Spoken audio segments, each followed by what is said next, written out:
Next is Norma. Norma's got a problem with a sleeping situation. What's happening, Norma?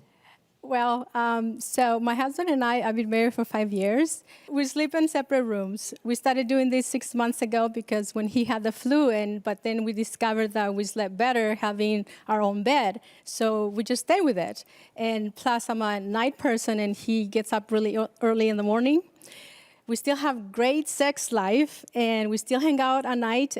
But when we have to go to bed, we go to separate rooms. So I was talking to some of my girlfriends, and somehow we got into the topic of sleep, right? And so I said something and then they just went nuts. And they told me that it was terrible, that it was really bad sign for my marriage. And so do you think that's a problem? I'll put it real simple. You said you have a really great sex life. Yeah, we do. You said you get along really well. Yeah, we do.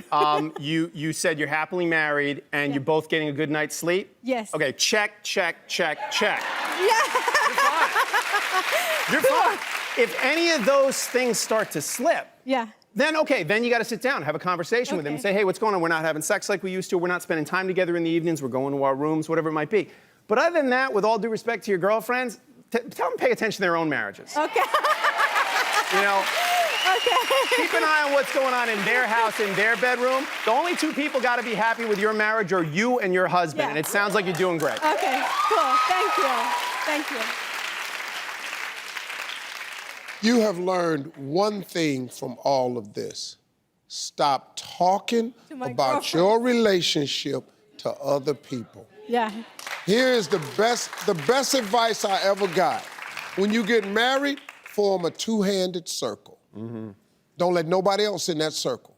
Because if you let your mama in, she gonna mess it up. Yeah. You can't let your friends in, they gonna mess it up. Form a two-handed circle, don't let nobody in it. You good.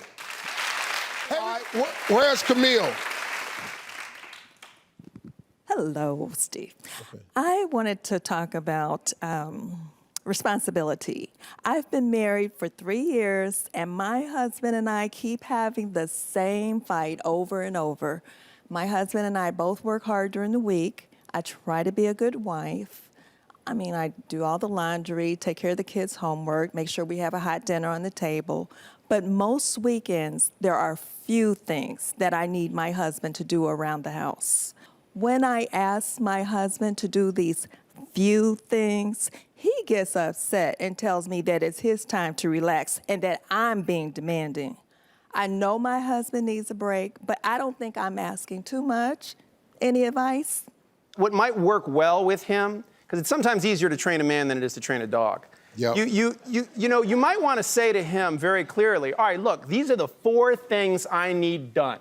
So if you can get these 4 things done for me, Sunday, I will leave you alone completely. You can watch the game. I'll even make wings. Yeah. Incentivize it for him. Yeah. Whether it's with food, sex, praise, or some combination of the 3 all at once. Whatever it is, it's going to work. It's going to work. Yeah. That is exactly right. Ladies, if you're trying to get your man to do something and you're struggling, all you have to do is cut a deal with him. Men only respond to one of 3 things: pain, consequence, or reward. Now, in your deal that you cut, make sure that subliminally there is some pain and consequences along with the reward. You can then get exactly what you want, and he get exactly what he wants. Stop going to your man with what you want without putting something in it that he can get. I'm sorry that we're like that, but that's how we are. I apologize for us, but that's I how understand. We do. Thank you. So where's Sanyo? Hi. Hi, Steve. Hi. My husband and I have been married for about 7 years now. And lately, he's been talking to his ex-girlfriend from high school on Facebook. Something about this makes me uncomfortable. I've never met the woman. I don't know her. She's married, too. Should I be paranoid? I would say yes. I would be paranoid. And here's why. Because Facebook, and there's a whole chapter in my book about Facebook. And I say in the chapter that if we were going to invent an infidelity-generating machine, it would be called Facebook. But what I'll say is it's a lot easier to go back to some place you've been before. Okay, so this is a girlfriend he already had, there's a person he had a physical and romantic relationship with. It's a lot easier to go back to that than it was to start something new.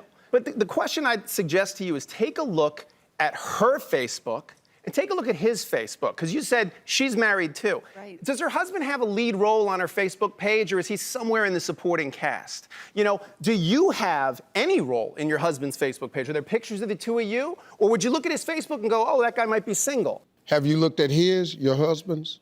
I try to respect his space, and he respects mine. But Facebook is public domain, so it's not like you're going in his phone or his wallet. Yeah. If she lives in the area, invite her and her husband over for dinner.